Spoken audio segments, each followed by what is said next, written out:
Welcome to another broadcast of The Soul of the Everyman on the ArtistFirst radio network. All past shows are available in podcast form. They're all found at ArtistFirst.com. Questions and comments are welcome on this broadcast. Hit us up at dj@ArtistFirst.com. Now here they are, Michael and Margaret Lyons. Thank you very much, Steve Mann, and it's Michael and Margaret Lyons. and that's it. That's the show's over tonight, folks. It's going to be a really quick one. We should do that sometime. Oh, okay. Do 47 minutes of dead air. Well, what that means, Margaret, is that you didn't really know, did you? You folks out there, all you thousands of fans that we're not very certain about, you didn't know whether I was kidding or not, did you? And that's what we call uncertainty. Mm-hmm. And remember, we're going to use a SpongeBob analogy for all you folks who are over 27. Uncertainty. Can you see what I'm doing with my hands? I think it's probably the drugs. Oh, it's going to be a good one, guys. Well, tonight's topic is uncertainty. In fact, we've returned back to our diminutive little Austrian, not Hitler, but Eckhart Tolle, who's a far cry from the Butcher of Buchenwald, isn't he? Yes. I don't know where I am tonight. Anyways, but we've returned back to Tolle because we love Tolle, and we love this quote, and I'm just going to read it right off the bat. We're going to start off with it. This is Tolle, so you have to imagine it being said in a sort of a soft German accent, and with a little giggle at the end. Anyway, as you become... Anyway, Tolle's great. If you ever have a chance to watch his lectures, they're just awesome. Anyway, as you become comfortable with uncertainty, infinite possibilities open up in your life. It means fear is no longer a dominant factor in what you do and no longer prevents you from taking action to initiate change. And I think that's really what it comes down to, is that uncertainty, I mean, you can equate those two things, I think, in most people's minds, Margaret, is uncertainty equals fear. Right. The unknown. Uncertainty is the unknown, which is interesting. What is the difference between uncertainty and the unknown? I would say little. Right. It's just, the unknown has a undertone of ominousness to it. Uncertain is more along the lines of you don't have the full advantage that you think you want, so you're uncertain about something. Unknown, that's more engaging in that underlying fear. Yeah. I think we're having a little audio technical issue with your feed. It's coming in very choppy. I'm not sure if it's me or you. It's choppy. Yeah. Well, I do. You're absolutely right. I think the two words they are used somewhat in different circumstances, because uncertainty sounds nicer. So I just don't know. I don't know. Could be this, could be that. But the unknown always kind of is associated with not tabula rasa, but tabula incognita. The white spaces on the map. Here be dragons. You're venturing into an area where it's like sticking your hand into a dark place, and underneath something you're like, something under there could bite me, or who knows what it is, because you just don't know. You're not comfortable with the dark. You're not comfortable with going into a situation where you don't know if they're going to like you or not like you. It's always putting yourself out there. Right. You are operating. Well, I'd say that uncertainty engages more your mental faculties. You think about it more, and then you're like, well, gee, I'm not certain. As opposed to unknown, which frankly is much more honest, saying that it is unknown, as opposed to I'm uncertain. Yeah, well, maybe we should speak a little bit more from direct experience. You know, we were put into, over the years, been put into many situations where it was unknown, and where the unknown was a large portion of what we were facing. What comes to mind for folks who have listened to us in the past is the experience we had with Christopher. And that's something that is so far beyond what would be the normal set of unknowns that people face, that people say, oh, well, that never happened. That only happened to you. That never happened. So it's a very small subset of people. But yet that level of unknown, the fear that people feel is the same, I would say, that no matter what it is, it's on a different level, it's on a different plane, and maybe it's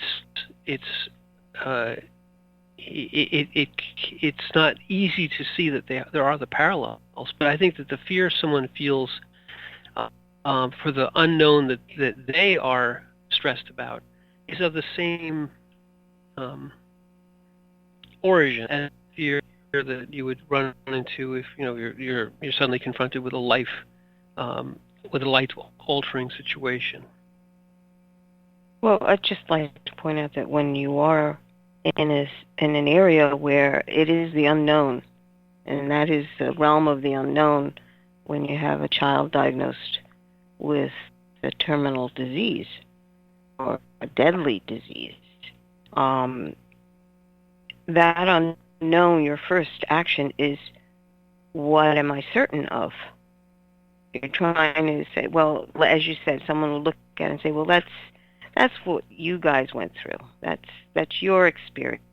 That's this, as if to say that, oh, it's not going to happen to me ever. And in that person's experience so far, that's what they're experiencing. It's like, okay, that's your sphere of reality. I get it. And it really comes down to what kind of reality bubble are you carrying, whether it's relatable or not. Because most people want to relate somehow, and their first way of doing it is to try to figure out a way to relate, which means that you're only trying to figure out a mental way to relate. You're not giving your heart an opportunity to engage in the fact that, I'm a parent too. What would I do if it was my child?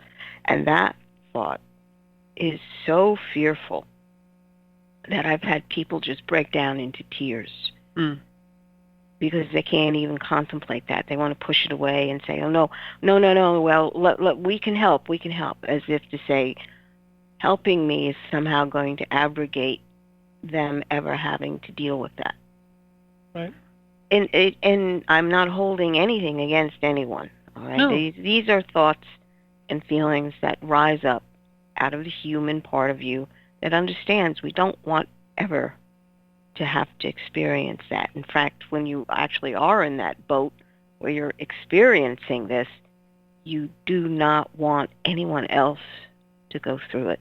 No. Even your worst enemy. Right. It's at a human level. But I want to go back to what you were saying was exactly right. That the level of uncomfortableness is worse than the actual situation in some ways. They often say the anticipation of pain is worse than the pain itself.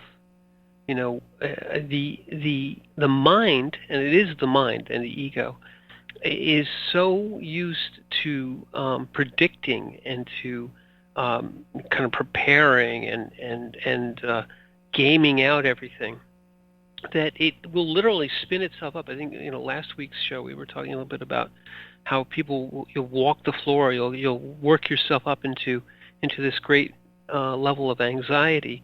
Um, that that mental spin, the spin of uncertainty, or rather, uncertainty starts the spin. Immediately when people are faced with a situation where they don't know, could be this, could be that, they usually gravitate to could be bad, and then could be worse. And the spin starts, and it's all fueled by, well, this could happen, and then that could happen, and all of a sudden you're off balance, and now you're getting pushed around, and that maelstrom, which uncertainty starts, throws the ego into a tailspin, and as you said, the instinct is to run away or to grab for anything that'll offer you a way out. Do X, Y, Z, 10 steps to whatever, and you'll get out of your uncertainty. You're once you're kicked off of your center and you're in the spin, people can do whatever they want with you. They can spin you like a top over here, or they can say, if you only do this, or you only do that, or you follow me, or whatever it is. You're easily controlled at that point. Mm-hmm. I always wonder about when you are dealing with a situation and you've got to make a decision, and you wind up pulling back and saying, okay, I think this is the way. No, well, maybe not, because things do shift about. Why the uncertainty? Why don't you have a foundational base where you're looking at it going, well, this is really where it needs to go, but other people are saying this? Why is disappointment such a big factor? Is it disappointment in what you're saying, that disappointment in others' reactions? In other words, are they being disappointed in the fact that you said something and it goes somewhere else? Or is it your own disappointment in you? Why does that pull that? Because immediately when that rises, you want to pull away. Well, I have to go back. I think I know what you're talking about. What do you mean by disappointment? I want to be sure. When you're making a decision and you're trying to figure something out, and then you're rethinking about the whole thing, and then rethinking it again, you want it to be right. Mm-hmm. And it doesn't go the way you predicted. So you're upset and disappointed that it didn't happen that way, and you don't want to feel that again. Right. But what you mean by disappointment is that you don't want to be wrong. Let's put it this way: you can be disappointed in yourself, like, oh, I tried my best and it's still, everything became a mess and it's all my fault. Or others, you could have disappointed and let down others by, again, sort of saying it's going to be like it's all going to work out. We just have to do this. And so they in essence, people have put their trust in you and followed you. So I think the two things are interesting, because the second one is that you've reassured somebody or a group of people and said, don't worry about the uncertainty. I'll take it. I'll be, I know what's going to happen. It's going to be like this. It's going to be all right. And then the disappointment is it doesn't go that way, and people start to blame you. There's always this the component. There's always somebody, right, who's going to say, well, you said, yeah, and da, right? Yeah. And so that is the risk of saying that, well, if I'm the one telling someone that it's going to be thus and so, my reputation is on the line, or my they're going to trust in me, and if it doesn't work out, they're going to blame me, or just for your own self. You say, as you say, you're disappointed in the fact that you couldn't make the right decision, couldn't do the right thing. So part of what I love about this is they're very interconnected. Part of the uncertainty is understanding that you're no better a prognosticator, a predictor of events than anyone else. There is your ego, which gets tied up in these things, both for yourself and with others, which says that, if it doesn't work out the way I thought it was going to work out, I feel guilty. I feel bad. I feel responsible. I feel responsible. And it's not that maybe you are to some extent responsible, but at the end of the day, the uncertainty would have been there regardless. And part of, we talk about this in many shows back, part of leadership for yourself and for others is to say, yeah, this might not work out, and I might get blamed, but you got to get past that. I think in the situation you talked about, that people think that it would never be for them, when you're faced with an existential threat, when you're faced with a cancer diagnosis, the uncertainty is there, the fear is there, and then you're put into the horrible position of having to choose. And all choices may lead to ill, no matter what you do, and you don't know. So there's that. You're in a situation where you must choose to act or not to act in what way or not to act in what way, and all choices may be wrong. And I think that paralyzes people, right? Puts you in a situation where you're paralyzed because fear paralyzes you. And you wind up wanting somebody else to make the decision. Well, and that's part of what we wrote. And also not just totally what we wrote, where it basically says if you're in this situation and you want someone else to choose, or someone else to be the authority, or someone else to be on the hook, you're so easily manipulated. You're so easily taken over. Just put this face cream on and you'll never look young again. Just take these pills and you'll never be fat again. Just do this or follow that, or whatever the precept is, whatever the other wants you to do. Well, it's interesting because you want to listen to an authority that makes you feel good. Mm-hmm. It's like, and it's a different feel good. See, that's the other interesting thing. The feeling of goodness emanates from the heart, and when you are in contact with what is truly good, truly pure, truly right. But the feel-good aspect of it comes in when you are trying to figure things out, come to a certainty of position. And you're turning things round and round, and suddenly this option pops up, and mentally it may feel like, well, that's what we should do. But if you check your heart, sometimes it's yes, sometimes it's no. I love that, because it's exactly right. The mental spin, and something pops up and says, 4 out of 5 dentists agree. And you're like, oh man, 4 out of 5 dentists. And you got to be right. And your mental just latches onto that right away because it feels good. It feels safe. It's like, oh, everybody's doing this, so it must be good.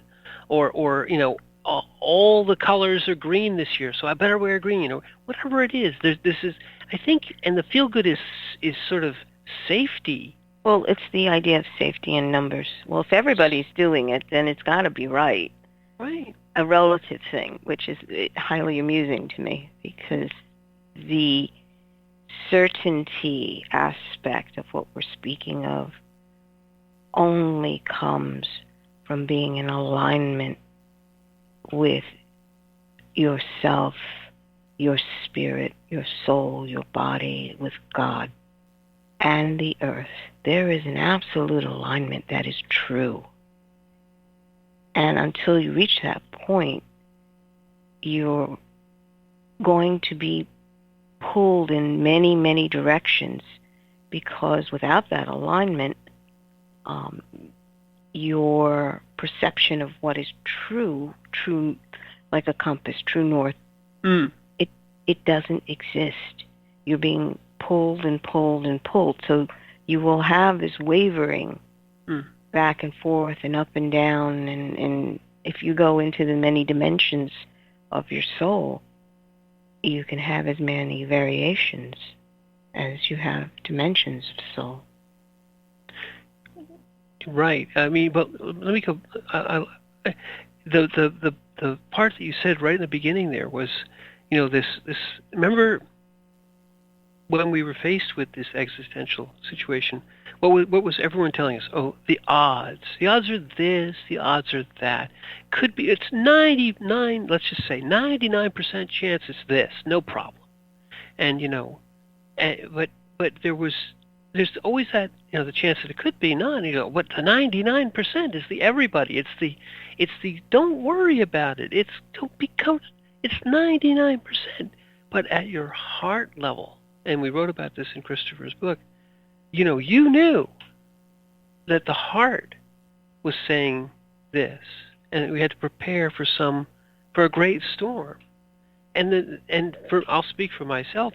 The 99% sounded great to me. Oh yeah, 99%. How could we miss? Well, there's no missing here. There's a heart path. There's a true path. There's where the odds, to quote somebody famous, never tell me the odds. The odds don't matter. The odds never mattered, because the mental, the ego, is all about the odds. And if the odds are good, you'll do it because it feels good, feels safe. The odds are good. The odds don't matter because you're an individual, because you matter, because your life is unique, special. It's your path. You're going to follow it. Whatever comes, the unknown is you don't know. No matter what the odds were, you don't know. And the odds are just curtains and flashes and bangs and bands playing in the distance that sound good, but none of that matters, because what you said, the heart, the center, the path, the steps you have to walk. Mhm. And in a situation like that, you must have that foundational connection to the greater, to God, to your spirit, otherwise you will get burned up pretty quick, because the little human you, faced with all these odds, gets burned up very quickly by all the variations of possibilities, what treatment is possible, what is not possible, and then the progression therein of these are certain treatments, they don't work.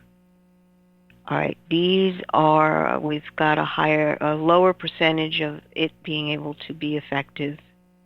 Go through those don't work. Then you get into the experimental.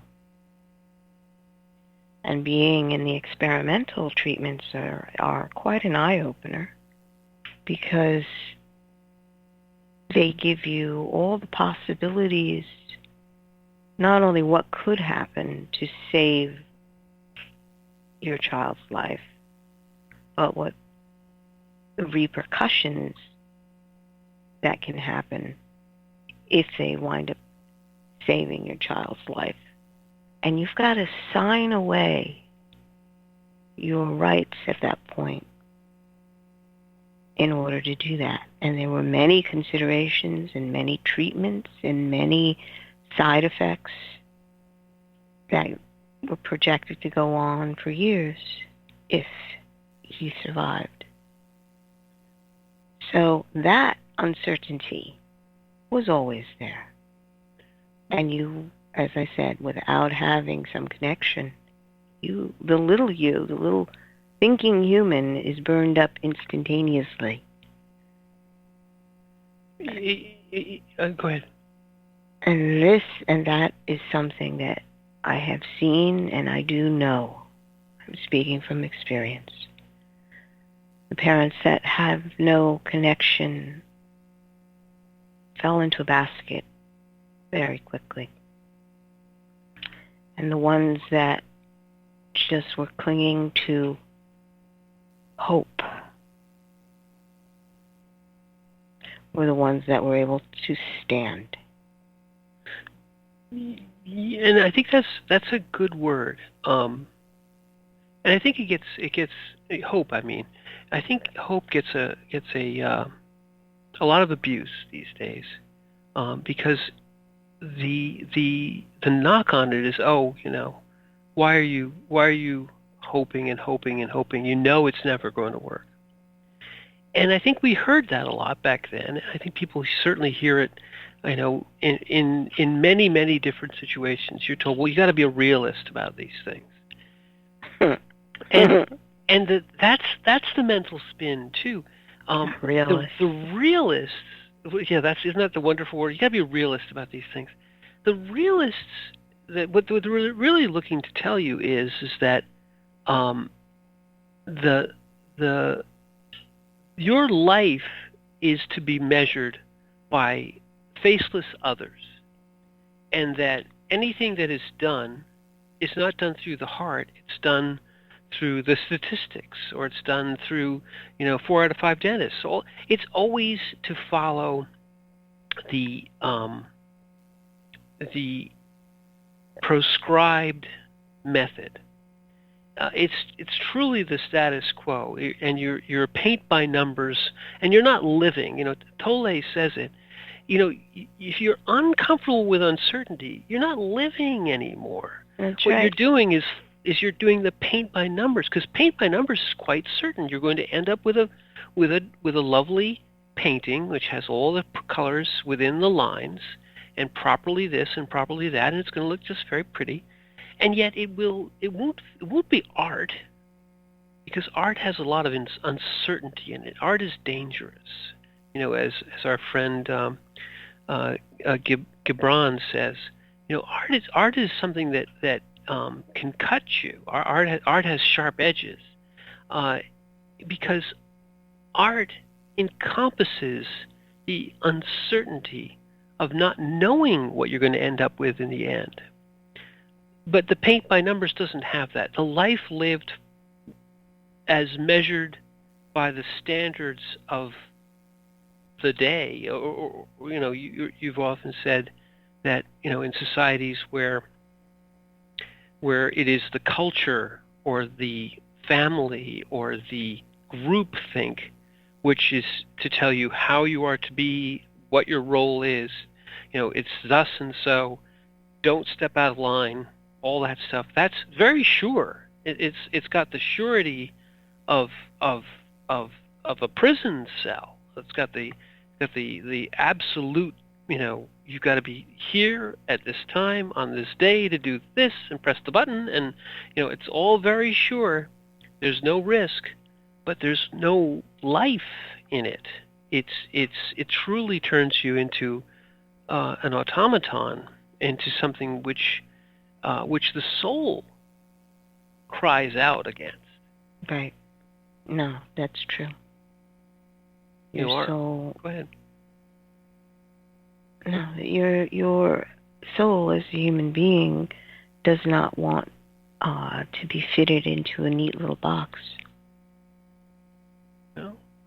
To be controlled by someone else. To be and I think the that's where, when you regiment your life and use the mental and use the precepts and proscriptions of others, your soul cries out against that. Mm-hmm. And there's a basic reason for that. There's the basic heart freedom. But right now we're going to have to follow some precepts and toe the line a little bit and go back to the studio for a commercial. But we will be back. You can count on that. The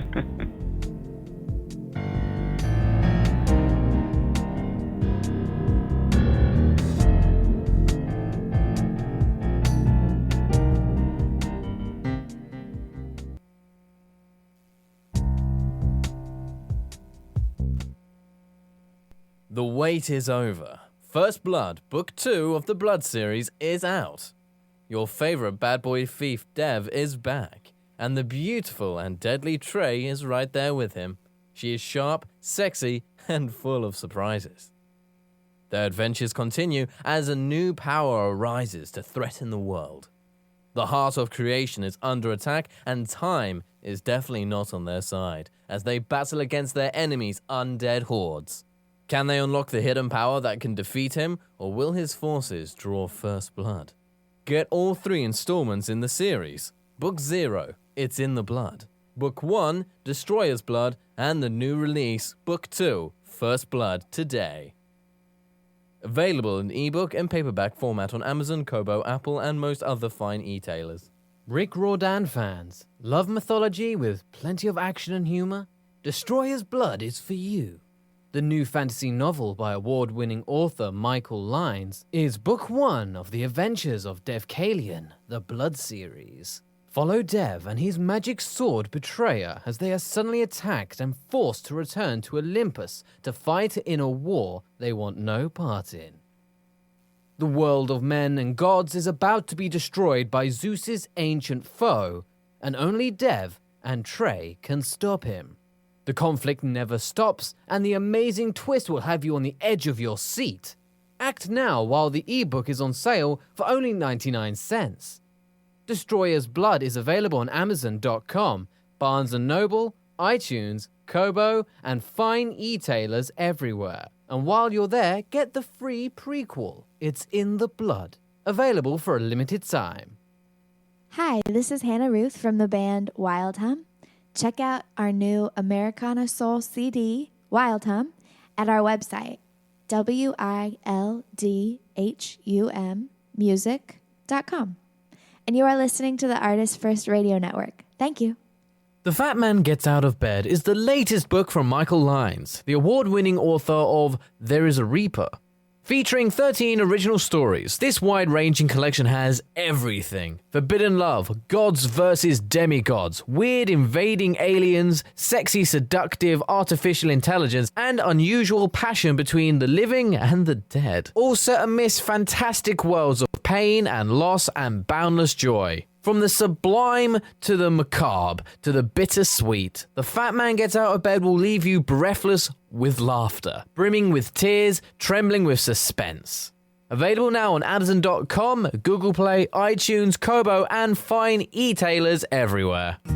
There is a Reaper is the story of 5-year-old Christopher Aaron and his life-changing struggle with leukemia. Winner of both the Indie Brag Medallion as well as the reader's favorite silver medal for memoir, There is a Reaper has more than 100 Amazon book reviews and a 5-star rating. It has been described as life-changing, spiritual, a must-read. Just released on Audible and iTunes, this memoir is also available in paperback and on Amazon Kindle for only 99 cents.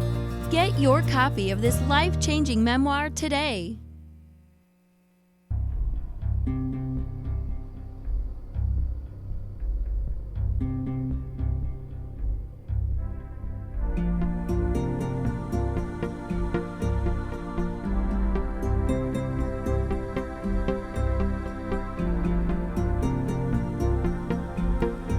You are listening to the Soul of the Everyman on the ArtistFirst Radio Network.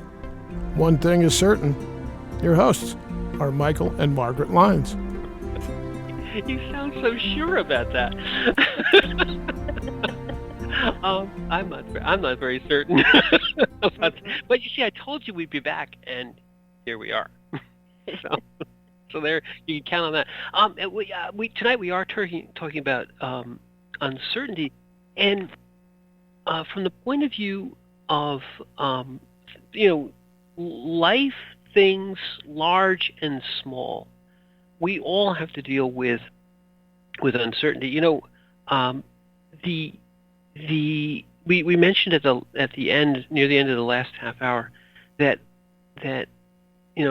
if you live your life by the prescriptions and by the letter of the law and sort of the paint by numbers, do this, do that, do the other thing, it's very safe. If it may be very safe. You may be able to get through all, if not or most of your life, completely without risk. You may feel, at least, that you're completely without risk. But I would say that you're not living to your potential. And I believe you'll feel that. The heart will say, "What if? What if we had done this?" The origin of these midlife crises. This whole "I'm going to go buy a Corvette and get a third or second wife." That's what that is the heart finally welling up and saying, you haven't lived. Your life is over and you haven't lived. Well, it is suddenly you're at a crossroads, and you look at it and go, what have I done? Exactly. And who have I satisfied? Exactly. Because that's when your true heart commitments come up, and you either affirm the path that you have been walking, or have looked at it and said, no, this is not true. And the concept, especially of the midlife crisis, is usually when you find the deep regrets that a person has been holding close to the chest. And regret is something that we all understand. What if? But at the same time, the choice that you make is key to whether or not that thought becomes a regret. Because that thought rises up, and whether you take a certain path or not is the question. And how you make that decision is the groundwork of your life. I don't think people understand that. How you make your decision to what if becomes the foundation of living in that moment. So are you alive, or are you thinking about becoming alive? That's very well put. Because alive, by its very nature, is a risk. In fact, taking your next breath, right? Taking your it's true. That's breath why I'm laughing. It's like, yep, is a risk. To live fully is to accept the uncertainty of life, and to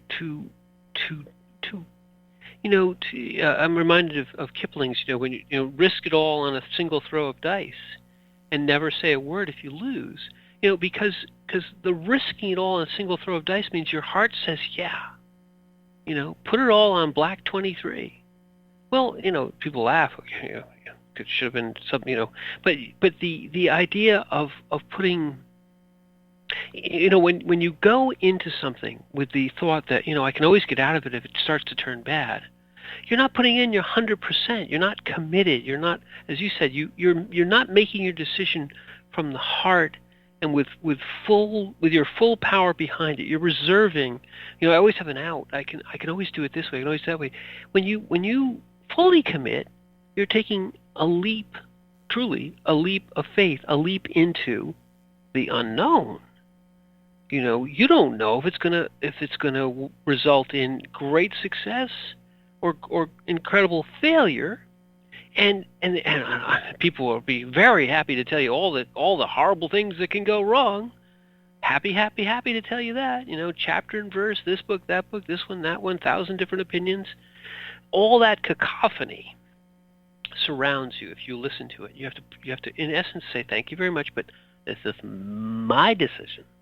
This is my life, and I'm going to screw it up all by myself. This is true. And as we said earlier, and take the responsibility. Yeah, that was me. I screwed it up all by myself. Because with great risk comes great reward, but with great risk comes great responsibility.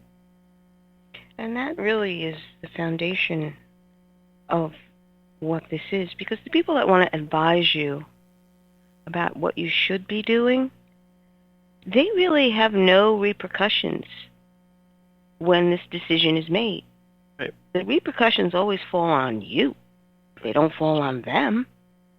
Right. And people make the mistake of thinking that, well, this person cares enough about me to make this suggestion on what I should be doing and all these reasons. But if you've gone through that, and I'm sure many of us have experienced this, someone's telling you, oh, I've got this great advice for you, and you take the advice, and it goes down the tubes, the person that told you this is just like, oh, well, you know. That could happen. And you sit there and you go, wait a minute. You really didn't, it wasn't an inch of skin in the game for you, but Right. it was my skin on the line. Right. Oh, I see. There's a great phrase. The skin in the game, right? Or your people that give you the advice when it does go south. There's two different dynamics here. The people who take the advice will try to turn around and blame. That's that whole cycle of it wasn't my fault. I took your advice. Right. And the other person, but the key thing that you just said, I think is one of, it's your skin, it's your life that's in the game. Mm-hmm. And to the extent that you want to own your own life, you've got to risk your skin in the game. And your heart, when you say that, your heart goes, yeah, it's our skin, it's our life. And then the gains or the losses are entirely yours. It's kind of the basis of ownership. You put your skin, your blood, your sweat, your energy, your decision, your I did this and I didn't do that into what it is. And then what it is turns into the next thing in your life. And you own that thing, which means if it turned out bad, you own the bad. If it turned out good, you own the good. But the key isn't that the good. It wasn't the goal, right? It was never the goal. It turned out good, it turned out bad. The key was you did it. The key is the being in action, the being in this moment, the being in that moment, and getting there. The getting there is the uncertainty. The going through it is the living. Mm-hmm. It's part of the reason of why you're here. This is your life, and you make your decisions. You can listen to other people, right? But don't be deceived. It's your skin. It's your result. It is your pain or it is your joy. It's yours, not theirs. Well, and I love what you said. It's the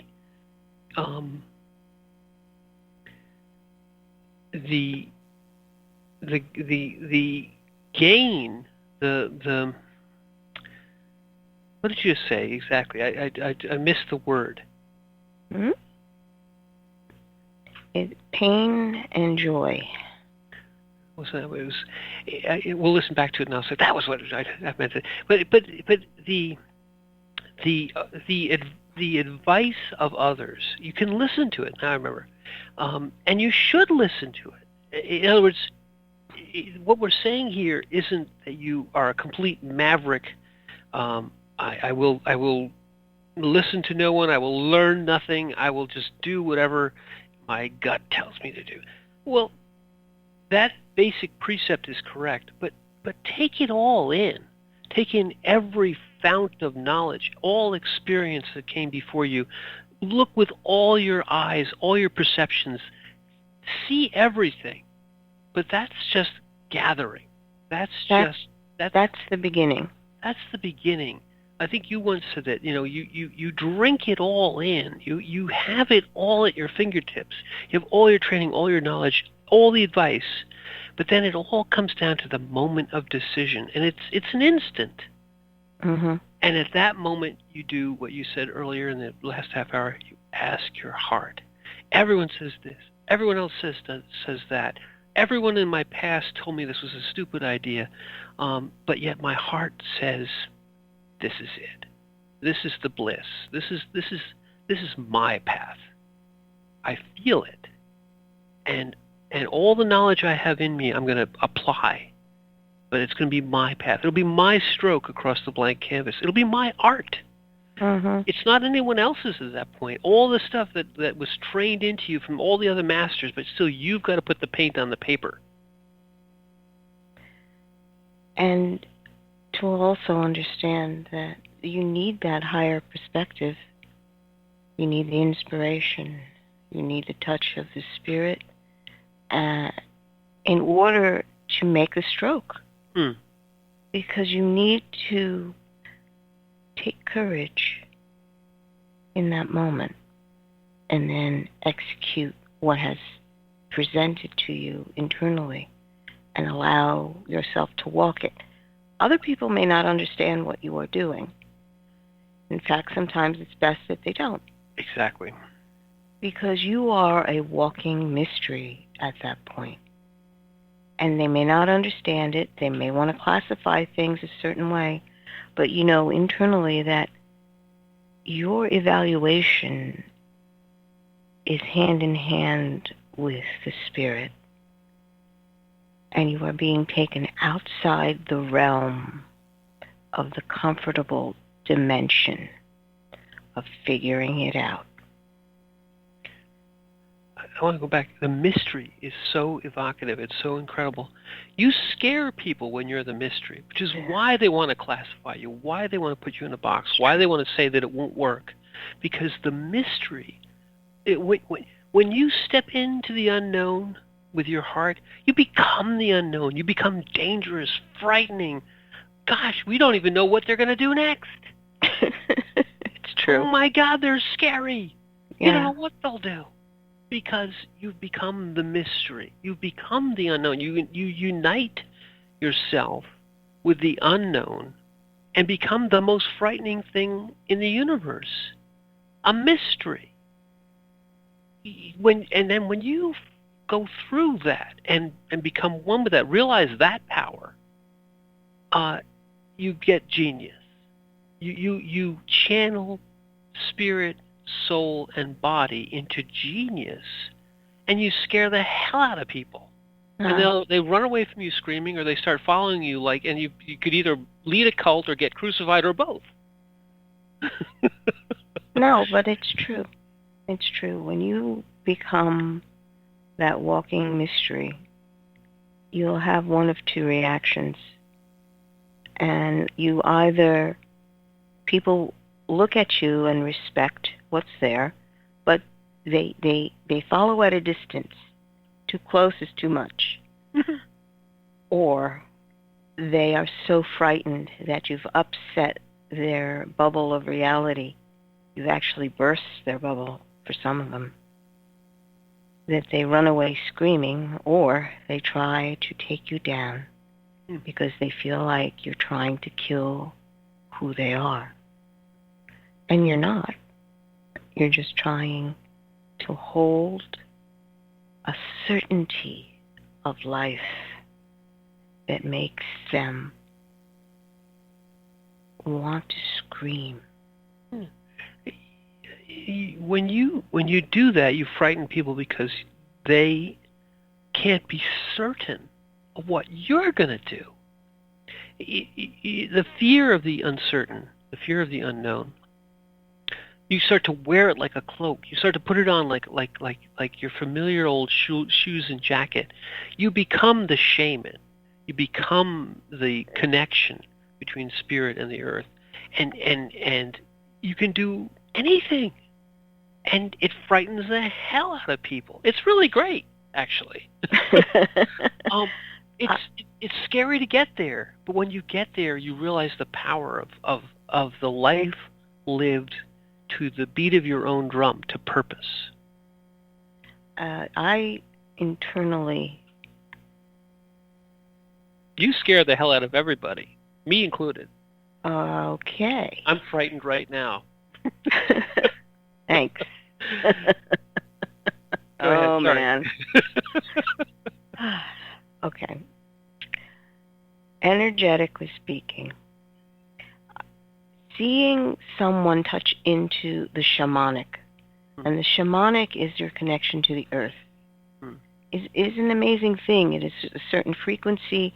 There's an aliveness to their physical body that is hard to put a word to. But the connections are so basic. I don't know how else to explain it. Fundamental. And then when a person is in the high priest realm, and that is also an amazing thing to see energetically, because their connection to spirit is so pure and clear that their faces are radiant when you see them. Then to see a person who's able to integrate the shamanic and that high priest realm, that is truly amazing, because they are so completely present. It is the ground and it is the heaven. Earth and heaven combined, aligned, and centered in the human heart, the higher heart. I don't know how else to explain it. Your heart becomes that higher heart when those energies of both intertwine. And to understand that when that is happening, when you are able to intertwine those two realms within yourself, then it becomes possible for you to be able to open up to a realm of mystery that you hadn't even comprehended, you had not even thought of, couldn't even imagine. Right, and you see, it starts with courage to take that step into the unknown. You're going to be dragged through it anyway. You can go through it kicking. Well, you are. We're all going to be dragged through it. You know, you can go through it kicking and screaming and afraid and unbalanced and listening to every advice in the world, and you're still going to be dragged through it anyway. Taking the step into the unknown feels horrible. The first, as you start to do it, you're like, I'm going to die. You have to be comfortable. Right there, you have to be comfortable in saying, this is, and this is the word that's going to be a little weird, it's right. It's necessary. It's me. Remember, if it's you, it's you. If it's you, it's you. You've got to take the step. You might as well take it with your eyes open, with your chin up. And if you fall, you fall. And life is uncertain, and no one knows whether you're going to get your next breath. Once you've kind of integrated those two things, there's not much else anyone can do to you at that point. You've reached the point where you realize that nothing the other or life or circumstance can do to you can shake you from that conviction, because I'm doing what I'm here to do, and the consequences be as they are. The reward doesn't matter. You reach it doesn't matter, and the sooner that you reach that, it's not nihilism. It's not. It matters incredibly much to you, but nothing that they will try to frighten you with. matters. And then you frighten everyone. You become the mystery. In the biblical sense, it's called dying to self. Yes. You die to yourself, and I believe it was St. Paul who wrote, I am a man of no report. No account. No account. It is nothing matter. I am a man of no account. I have no reputation. Right, no ego, nothing. Nothing to lose, nothing to gain. I am merely Paul. I will speak these words, do what you may. And to have that level of conviction, to have that level of living is something that we search for. Because in that is certainty of life. Yes, you're completely detached from outcome. You become the Buddha. You become enlightened. It sounds so like crazy that you can do this merely by stepping into the unknown, but yet when you do it, it's incredibly hard to do with conviction. But I'll say that from experience, having done it with your chin up and your head held high in full conviction, your heart responds. Your soul is fed, and you're like, this may be my last day, but as the saying goes, it's a good day to die. It doesn't matter. It no longer matters. Well, what does matter is we reached the end of the show. I told you that was coming. I was sure of it too. But yes, I'm Michael Lyons. And I'm Margaret. And thank you for listening.